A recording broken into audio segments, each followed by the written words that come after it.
Hello, everybody. Welcome to another episode of Two Rivers Tuesday. This is our podcast where we discuss all the fun things. We discuss sermons. We discuss things going on in our church family. We discuss whatever comes to mind.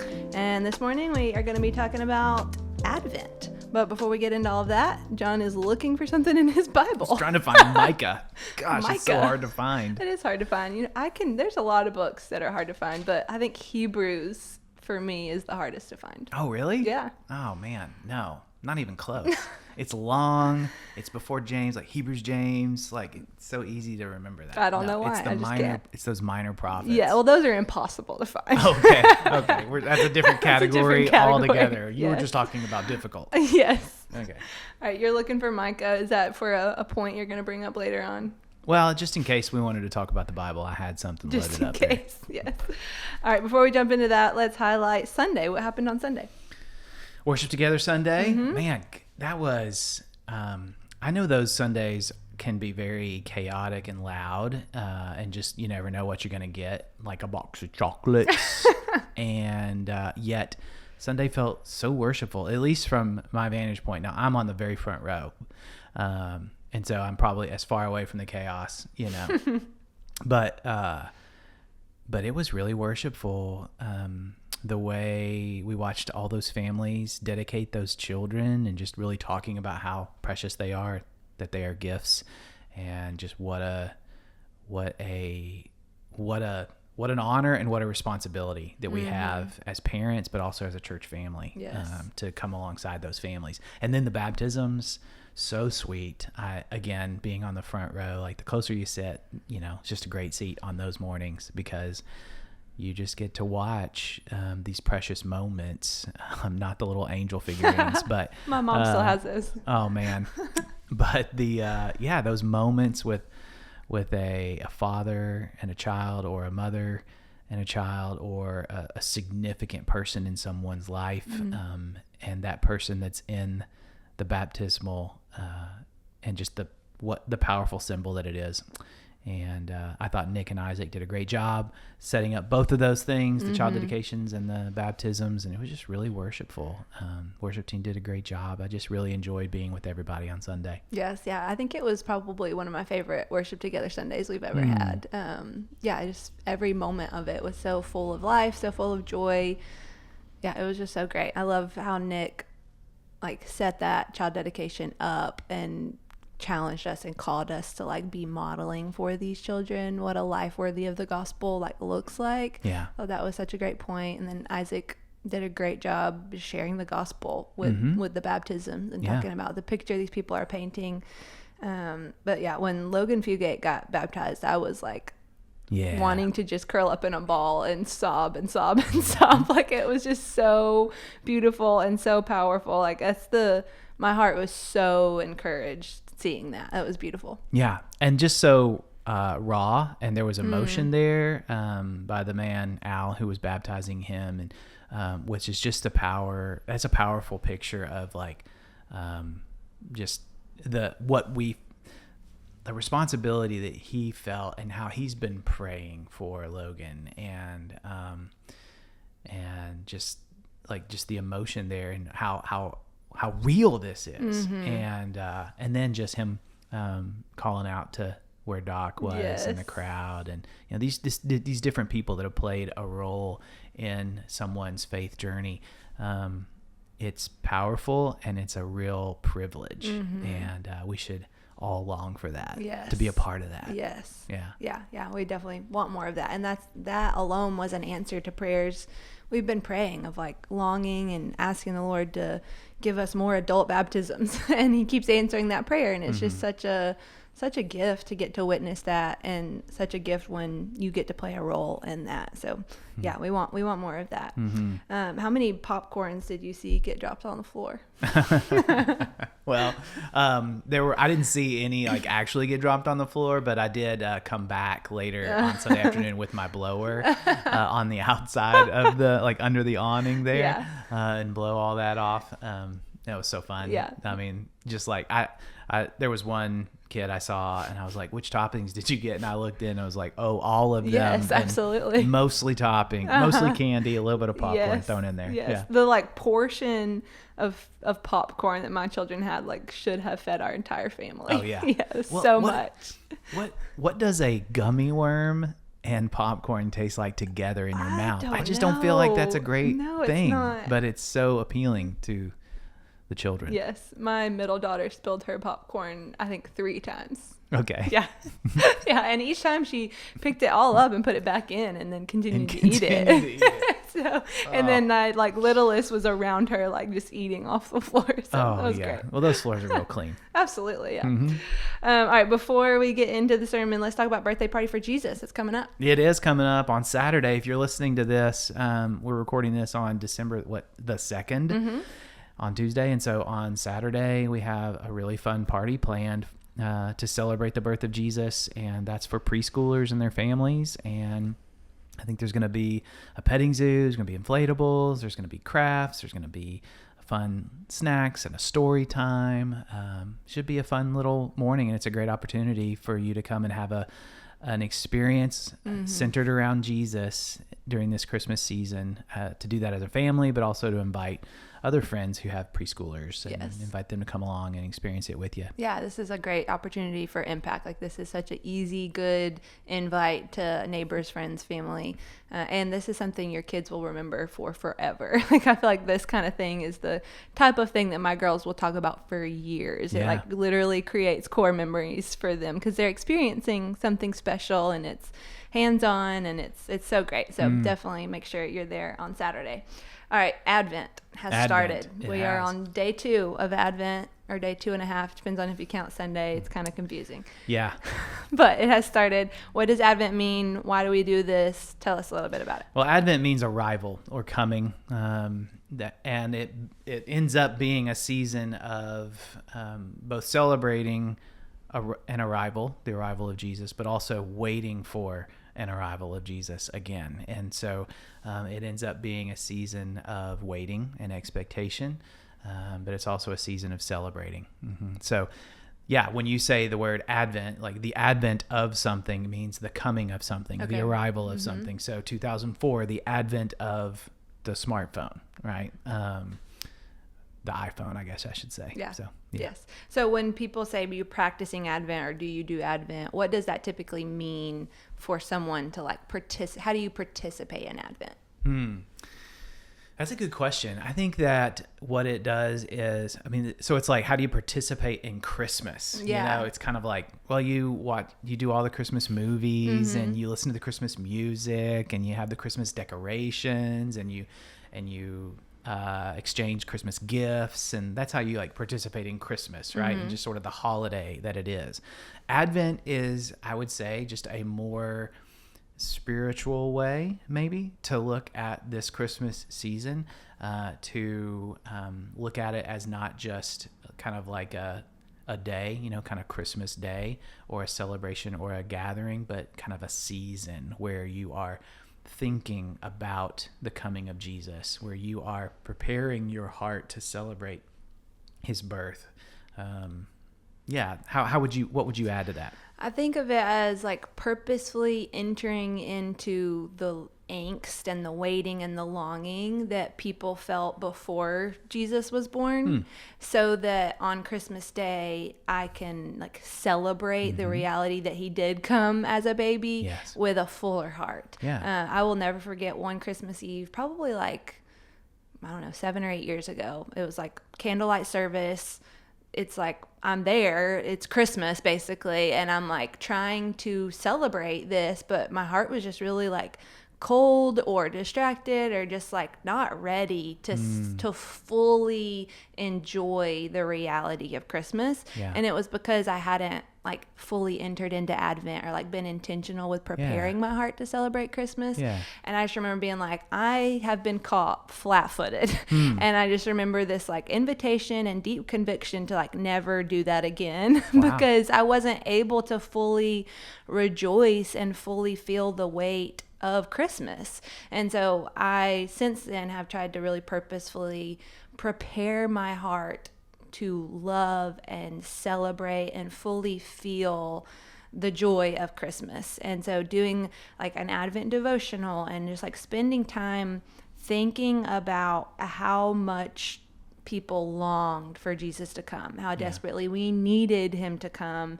And then when you get to celebrate, like, oh, he came as a baby, like he put on flesh and came to rescue us, it just makes that feel so much more significant. So that's why I encourage people to figure out some way to enter into that angst, that longing, whether it be just through an Advent devotional or just thinking about like how the people felt as they were waiting on the Messiah to come, and thinking about how long they waited for him to come.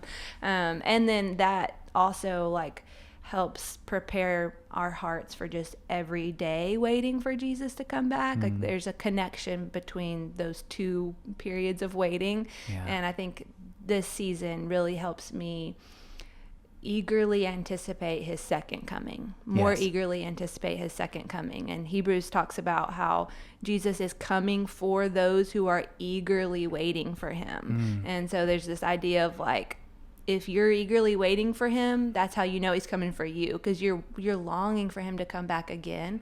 And so I think Advent helps prepare my heart for that too. What about, I love that, by the way, and if you can find Hebrews, you should look up that verse. I'm just kidding. But what about looking for and longing for his arrival, like today, like on Tuesday? You know? I mean, I think this season, maybe more than any other throughout the course of the year, and then maybe even more than any other year, for some reason this year the Lord has been just impressed upon my heart to be in this season looking for him to come. And I don't mean like, you know, Jesus is coming back, you know, like before 2026. Like, I mean, okay, if maybe he does, you know, like then we're bringing in the whole no more tears thing, and I'm ready for that. But what about just like he's coming into Tuesday, and he's going to come into this thing that's got me anxious, or he's going to come into this conversation that where his truth and his grace needs to be revealed. You know, like what if we were thinking about, expecting, longing for him to come into today and arrive today in these moments? That's what I want. I think that's a really convicting reminder, because I do think so much more about he came and he's coming again, and like we can forget to be like, and he wants to come into your day today. What has been some of the ways you've experienced that? Well, my first thought, and I just feel like I always want to say it because I just always want to encourage you to be finding some type of material that brings you into his word, and that allows that, as you begin to read his word, that it begins to get in you and begins to speak to you by the power of the Holy Spirit, right? So I love the season of Advent because of the devotionals that are just all kind of geared around these themes, you know, kind of like the season of Lent as we lead up to Easter. I just really enjoyed this season, and I have so many different Advent devotionals, and it seems like, you know, new ones come out every year, right? And those just really stir my heart around this time of year. So I think that's one way. I think another way is just with this on the top of my mind, I'm just praying and I'm asking, Lord Jesus, would you come into my day today? And would you give me eyes to see when you arrive? Yes. We sang that on Sunday. Jesse led us in that right before it wasn't quite a sermon, you know, but just a little talk. We sang like, I want to see you. I want to see you. And so, Lord Jesus, would you come? Because I want to see you today.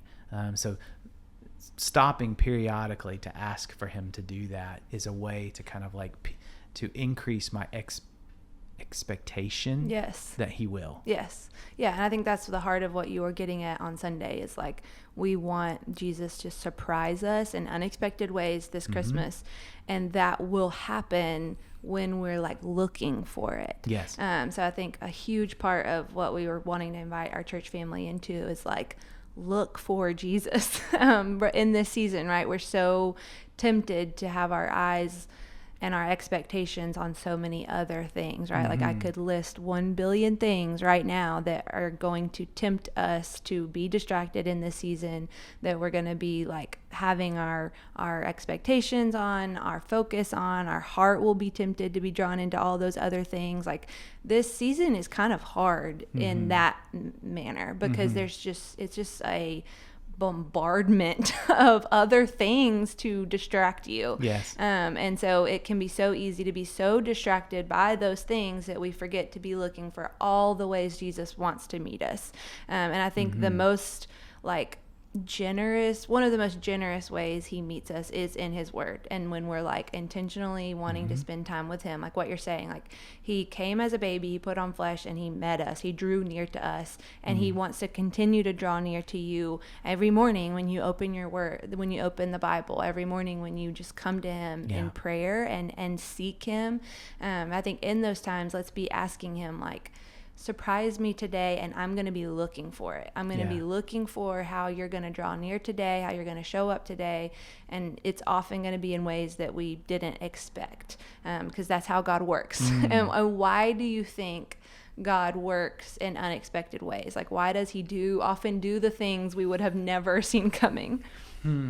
Well, I think probably because he knew better than anything we would have expected. So maybe like I want to start answering your question by maybe not answering your question.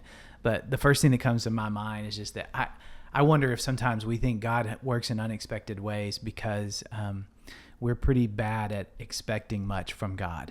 And in fact, gosh, I don't know if I can find this in time. I just wrote something down that I read in my my devotional this morning that was so good. Let me see if I can find it. If I can find it, I'll share it. Okay. But basically, I think that perhaps our expectations of him are so low that when he does move, we're like, it's almost unexpected. Or we tried to do a lot of things in our own strength and our own power, our own cunning, our own strategy, and then like when he does something, it's almost like, whoa, and that was unexpected. Yeah. And then I think sometimes we protect ourselves from hope, from expecting God to do something big, because if he doesn't, like, it's almost like we want to guard our heart against him not doing something. So I think there's something on our end, but then I also think that God works in these mysterious, unexpected ways to draw us close to him, to catch us off guard and grab our attention, and surprise us with his goodness. Yes.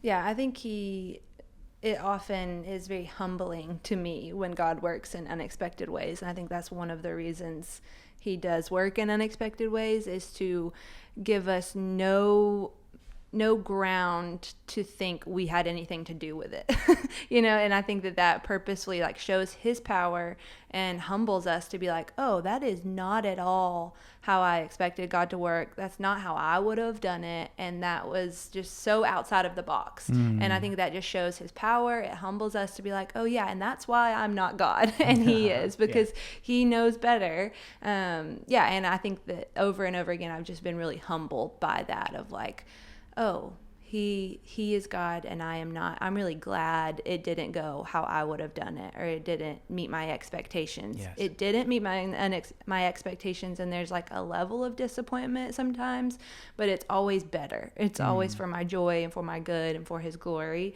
And so, I think that's one of the reasons why he works in unexpected ways. And then a couple of other things I was thinking through about like the types of things God works through that are so unlikely and unexpected are just like his still small voice. Like, he is God. He could literally like put signs in the sky to tell us something, or, you know, 100 other like bigger, more obvious ways. But how does he choose to speak to us most often? Through like a still small voice, where we have to humble ourselves and like listen to his voice and know his voice. And that, even the way he does that is kind of unexpected, or it's just like upside down from how you would have expect a king to communicate, you know, but we have to be willing to like listen. Yeah. Another one I thought of is through unexpected people. Like 99% of the time, the people that God uses in my life are people that I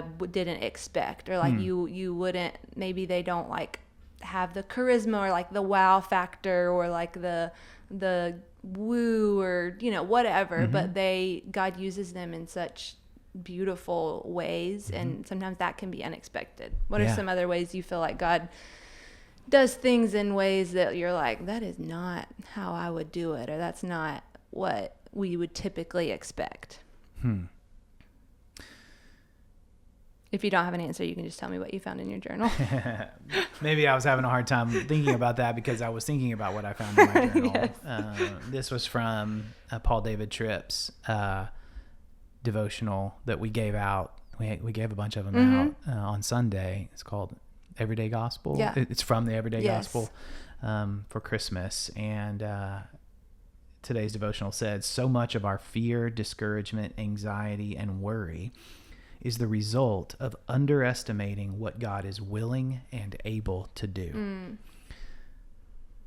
That really struck me, because I think one of the things that I sometimes, that I fight, not sometimes, I fight a lot, is worry, and usually when I catch myself worried, there's almost like there's something else that comes with that, this realization that like I'm really worried but I haven't given this to the Lord.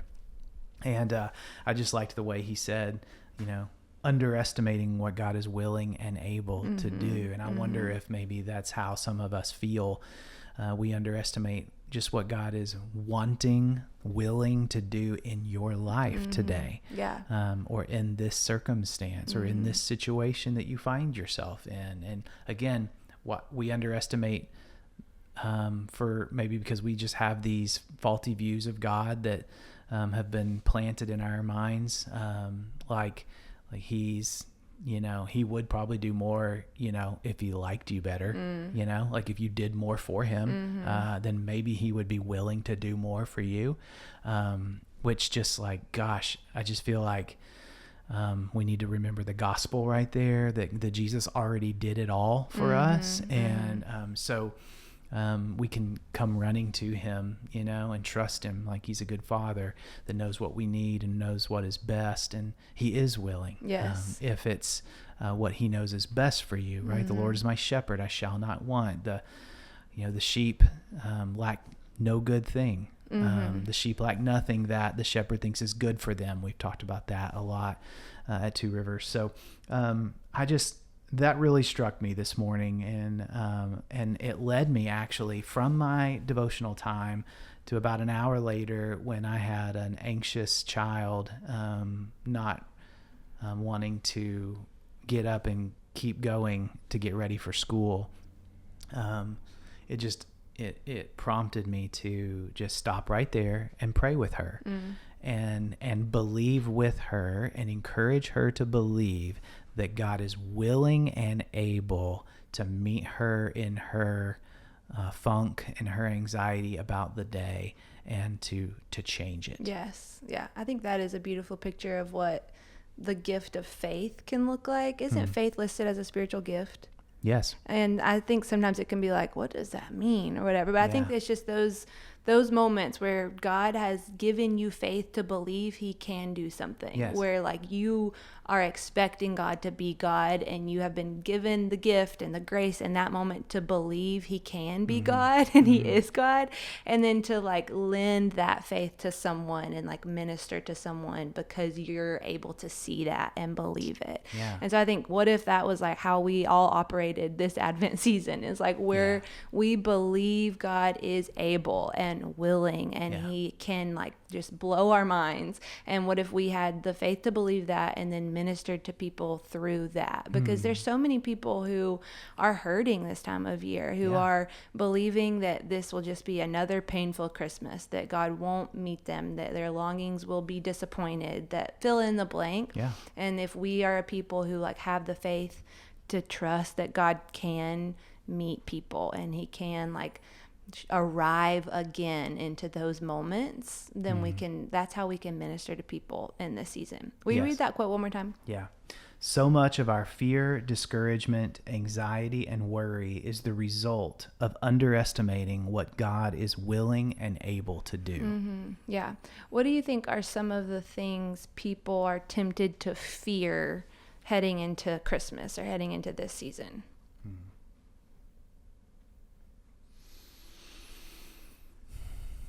Disappointment, which I realize is just another word like fear. I think, I think though this season has such high, frenzied expectations of like, it has to fulfill all my deepest longings. Christmas does, you know? Yeah. And then so we like put it on this pedestal. We almost like idolize this season in an unhealthy way.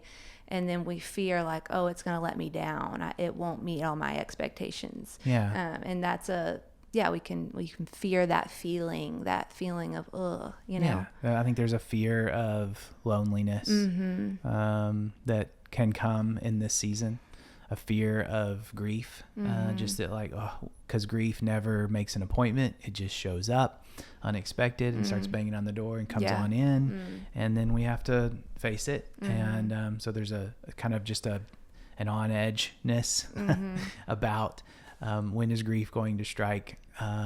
There is just, I think there are feelings in this season of just unanswered prayers and fearing that they may not ever be answered in the way that we're hoping they will. Yeah. Those are a few things that come to my mind. Yeah. I think people fear the like chaos of this season. Like just as a mom of littles, it's just like I can look at my December calendar and be like, you know, this is going to be stressful. Yeah. And I think we can just like let that be the narrative that plays in our mind. But I think the way God wants to like meet us in that is to like surprise us with his rest, surprise us with like the peace and nearness that he can bring into every chaotic moment, even when you're overstimulated. What about a fear and a stress that like, what if we don't get to do it all? Yes. What if we don't get to experience it all? Like, what if we don't get to like, you know, suck every last ounce out of this season that we so love? Like that can like turn into almost like a stress. Yes. You know? Yeah. What if I don't get my kids the right gifts? Like, what if I'm not giving them enough? What if I'm not giving them the best childhood they could possibly have? Like, you know, all the lies and fears that can creep in. So I think I just, in closing, encourage everyone to take a minute to try to process what some of those fears or anxieties you might be having about this season as we're heading into it, and just invite God to show you how he wants to arrive into those moments and surprise you, because he can do what you least expected. I'll close with the scripture that I found at the beginning of this from Micah. This is Micah 7:7. It says, "But as for me, I will look to the Lord. I will wait for the God of my salvation. My God will hear me." There's a confident expectation there, but there's also a looking and a waiting. Another translation translates this as, "I will watch expectantly for the Lord." Yes. Yeah. May that be our heart's posture of this Advent season. All right. Thanks for listening, and we'll be back next week. See ya.